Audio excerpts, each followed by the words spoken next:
Well, today I just wanted to quickly go over this kind of unique deal that came in. Sometimes we get funky stuff in, and this isn't what we work on all the time, but we've done a few of them in the past, and this one was more of a troubleshooting thing. So just want to go over it real quick and show you guys what we found. But you can see that the plastic rocker cover's off, and that exhaust had gotten pretty hot. In fact, the car actually caught on fire, apparently, the owner says. You can see it melted the aluminum on that exhaust clamp there.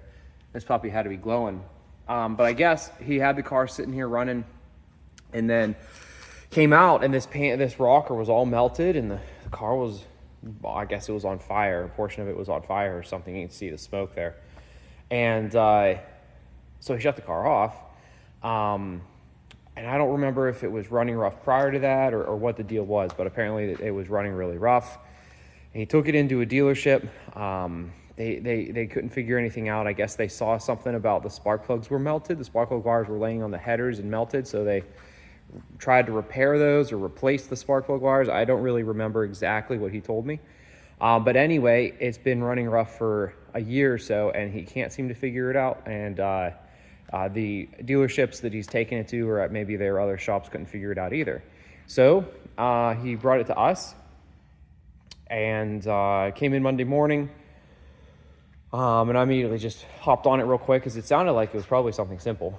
And got our little gun out here, and you could tell that it definitely had a miss. So I just went along on all the cylinders and found that 8 and 10 were cold. Everything else was about 600 degrees right out of the head, and those two were like 100 some degrees. So dead cylinders. And I assumed it was an ignition problem because that would be dumping raw fuel into this cat, which would make it glow and catch the car on fire.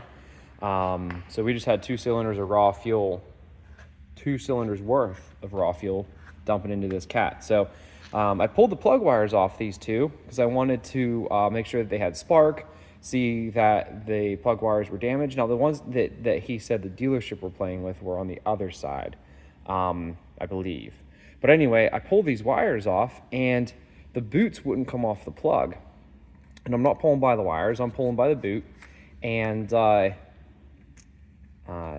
couldn't get them off. So I ended up using a tool to get way down in there and grab the bottom of the boot. And even then, it actually pulled the wire and the boot out of the spark plug connector. And the wire pulled out of it and the boot pulled out of it. And on both of those, it left the connectors on the plugs and pulled the wire out of the little crimp connector. So I don't know if that was the problem. I opened those crimps back up, put the wires back into them, crimped them back on, and stuck them back on. I checked compression, I checked the plugs. I found nothing odd. I checked that they had spark to the plugs. They did. I didn't really find anything wrong other than those 2 wires pulled out of the connectors. So I put them back in, and then I also pulled number 6, which was a known good running cylinder, to see what that plug wire looked like, because I wasn't totally sure if this crimp thing was the issue. Pulled number 6, and that one actually came apart okay. I had a look at it. Nothing seemed different or unusual. I tried to put it back in, and I was not able to actually plug the plug wire back into number 6. Apparently, as I pulled it, even though that connector stayed with the boot, it had actually slipped out a little bit of that connector as well. So I re-crimped that one and then put all 3 back in, fired the car up, came around again with the gun, and 8 and 10 were on now. So good, we fixed those somehow, but 6 was off. So I pulled the plug wire out and inspected it. Again, nothing totally unusual. I crimped down tighter with my crimps, put it back on, and boom, all 10 cylinders. So definitely kind of a funky issue.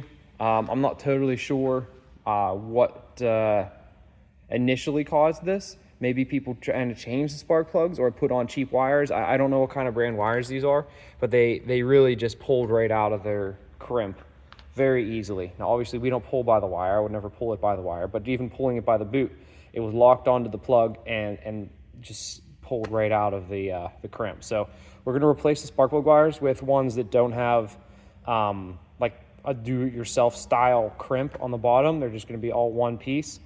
So we'll replace the spark plug wires and be done with it. But I guess this was an issue that he wasn't able to get anyone to figure out. We put probably about 30 minutes into it. Got it figured out for them, and those are the nice ones. It's nice when it goes that way. It doesn't always go that way, but this one turned out pretty good. So if you got a Viper, you got issues or anything like that, we do work on them. Just they're not as common, so we don't do a whole lot of them, but we've done a lot of Vipers in the past, or several Vipers in the past, tuning them. We've done superchargers on them, and now we've done some ignition troubleshooting on them. So reach out if you got a Viper and you want us to have a look at it. Thanks for watching.